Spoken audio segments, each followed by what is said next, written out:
Assalomu alaykum hammaga. Barselona mavsum oldi tayyorgarlik o'yinlarining birinchisini o'tkazdi Birmingemga qarshi kecha va men o'yin haqida gapirmayman. 2-2 bo'ldi o'yin. Как бы o'yin haqida gapirish kerak emas.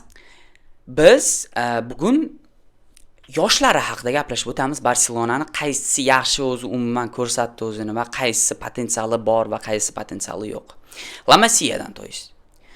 Tak, men bu o'yinda yaxshi o'ynagan futbolistlarim Hamza Abdelkarim dubl qildi. Plus Ebrima Tunkara juda ham yaxshi o'ynadi, to'g'risi. Plus Alex Gonzalez winger chap ikkinchi taymda chiqdi. Alvaro Cortés himoyachi. Tak, birinchi bo'lib Hamza Abdulkarimdan boshlaymiz. Hamza Abdulkarim o'zi Misr klubi Al Ahlidan keldi. Bu yoz iminna va hali tipa La Masiyadan emas, lekin Barsa Atletik, to есть Barsa B komandasiga kelib qo'shildi. Flickga shunchalik yoqdiki, u aytishlari bo'yicha insiderlar Barselonaning ikkinchi forvardi bo'ladi agarda Barselona Julian Alvaresni sotib olmasa. To есть Ferranni rotatsiyasi bo'lib oladi. Va to'g'risi men bu o'yinni oldidan ishonmayotgandim. Qanaqa u yaxshi ekanmi yo'qmi, lekin bu o'yinda prям realni o'zini yaxshi ko'rsatdi. Hamza Abdulkarimni ko'rmaganlar uchun men tushuntirib beraman. Holland lekin sal qimillaydigan Holland desak ham bo'ladi. Holland sal taxtaroq-ku, bu qanaqadir plastichniroq futbolist ekan va plus juda ham yaxshi. Ikkinchi golini sezib urdi. To есть Rooney 14-zonadan o'zi qanday aylantirib berdi chap oyog'i bilan va darvozabon qaytardi, lekin imina Abdulkarimni oyoqlariga qaytardi, chunki Abdulkarim o'sha yugurib bordi ko'p to'pni olish uchun.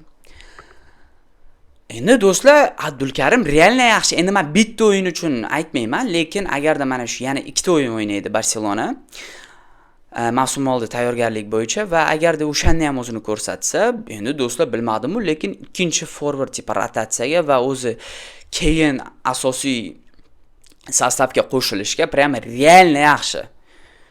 Hamza Abdulkarim qaytarib o'taman, dubl qildi. Ikkita gol urdi. Bittasini penaltidan Uverrinni urdi va ikkinchisini o'sha imina forwardlar instinkti bo'lgani uchun darvozabon shuni ko'p to'pni qaytardi-yu, lekin imina Abdulkarimni oyog'iga qaytarib qo'ydi. Bu Abdulkarim men prям realni ko'ryapman, u Barselonani kelajakda tipa yaxshi tipa forward bo'lishini. Plus endi Ebrima Tunkara bu Fermin hamda Olmo pozitsiyasiga o'ynaydigan futbolist, takoy hujumkor yarim himoyachi, box to box ham o'ynab beradi, lekin скорее всего u ko'proq hujumkor yarim himoyachi. Endi Tunkara to'g'risi prям realni meni hayron qoldirdi. Tunkara chunki aytishlari bo'yicha Barselona Birmingemdan oldin yana bitta o'yin o'ynadi. Endi u Yevropa Kataloniya klubiga qarshi o'ynaydi, to есть klubi ismi Yevropa. Uni ko'rsatishmadi, lekin Twitterda va o'zi Telegramda aytishlari bo'yicha anchagina yaxshi o'ynadi Tunkara.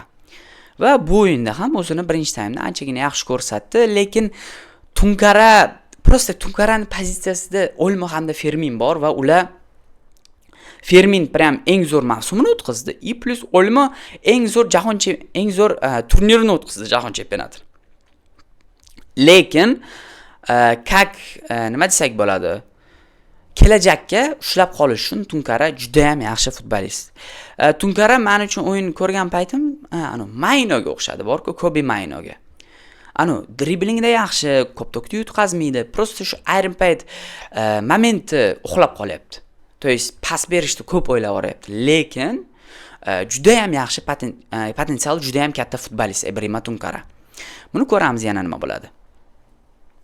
Yana bitta futbolist bor. Bu Alex Gonzalez endi do'stlar, bu prям realni yoqdi futbolist menga.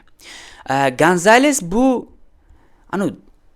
driblingi yaxshi futbolist, plus kerakli momenti, kerak narsani qiladigan futbolist. Ko'p aldamaydigan. Kerakmi?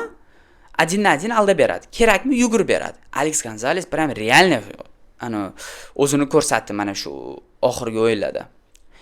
Barselona o'sha Yevropaga qarshi o'yinda ham prям o'zini ko'rsatdi deb aytishdi Twitterda. Endi men ko'rmadim, lekin Birminghamga qarshi ko'rganimda ikkinchi taymda chiqdi. Buni ham potensiali juda ham katta futbolist ekanligini tushuntirib o'tdi. Va o'zim men Alex Gonzalesda prosta problemasi shundaki, masalan, aytaylik, Ebrima Tunkarada Fermin Olmo bor. To'g'rimi? Lekin Alex Gonzales endi chapda ham o'yna oladi, o'ngda ham. Lekin Alex Gonzalesning pozitsiyasida Adeyemi bor, Lamine Yamal bilan o'ngda. Chapda esa Rafinha hamda Gordon. Babram qiyinda, lekin bu futbolistni ijaraga berib, keyin masalan aytaylik Adeyemi o'yna olmadi yoki masalan Rafinhani yoshi o'tdi yoki boshqa nimadir bo'ldi, Alex Gonzales qo'lda ushlab qolish kerak Barselona. Juda ham yaxshi potensiali bor futbolist.